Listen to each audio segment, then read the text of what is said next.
Hello, and thanks for listening to HotConflict. Well, I've just been covering the Scooter Libby news like many people, and we can see that the press is going crazy, both the Democrats and the Republicans, the liberals and the conservatives. Everybody's reacting violently, passionately, and agitatedly over Scooter Libby. Now, does the mainstream of America even understand or know what's going on? To give you an example, I just asked my wife if she knew who Scooter Libby was or what was going on with Scooter Libby. Do you even know who Scooter Libby is? She said, yes, Scooter Libby. He's the Muppets character. Da, da, da, da, da, da, da. Isn't that Scooter Libby? And then she laughed. She said, no, isn't that something to do with the FBI leak somebody's wife? Somebody released some information, or somebody's wife released some information. And after talking to her a little bit, she kind of had a few of the details. But this is a common problem. Most people really don't know what the case was about. Most people don't realize that the actual charges that Scooter Libby was charged with was perjury. Perjury to Fitzgerald during the case, and people think that it had more to do with the original Valerie Plame issue than the perjury conviction. Now, on the liberal side, people are saying, well, yes, the case is actually about the Valerie Plame outing situation, even though she didn't end up being a covert operative, and, it's more of a political folly for them. And on the Republican side, people are screaming about Bill Clinton and the pardons he did, and whether the president should have pardoned Scooter Libby or should not pardon Scooter Libby. It's really a hard situation. The truth of the matter is, no one wants to admit what is politically correct, and that is that obviously Scooter Libby did what he was supposed to do, which was to protect those who he was employed under. I mean, Scooter Libby being chief of staff for the vice president. Chief of staff for the vice president, who, as we know, in the last few weeks, the press has been releasing information about how powerful this vice president is. So, Scooter Libby's position was very, very crucial. I mean, many people, even in commenting on this president, have gone as far as to say that this president is just the person in the chair, and the White House is actually run by Dick Cheney, the vice president. That would make Scooter Libby the chief of staff of the United States.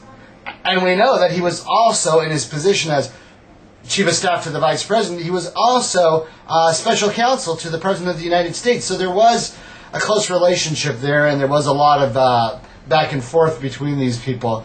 Now, many people are condemning Bush for trying to protect Scooter Libby or get involved, and he hasn't been willing to get involved, and he hasn't been willing to make a comment. And yesterday the news broke that the president commuted Scooter Libby's sentence. It was actually an interesting play. The left is saying that they didn't want there to be a pardon. The right was saying, no, the case is trumped up, there should be a pardon. The president came out and went down the middle and commuted his sentence. He still has a conviction, he's still paying the fine, and he's still going to have to go through probation and possibly lose his license, his law license, the license to practice law, but he will still be a convicted felon.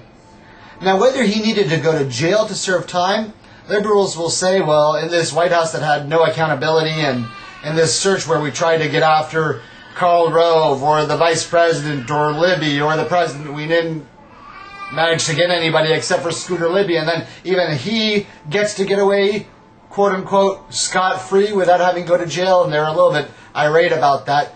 At the same time, you have to understand that what was the president to do? Let's be reasonable here. What was the president to do?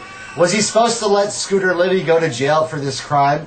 For not remembering, or even if he lied intentionally, not unintentionally, but intentionally during the case, and he did commit perjury as the jury of his peers found him guilty of, that is what is expected of you in that position. Yes, it may not be what's expected by the American people that you have a person in such high office lying under oath, but in the office you're expected to cover the people above you. No one here disagrees that he was acting on behalf of the Vice President and the President, and we all know it.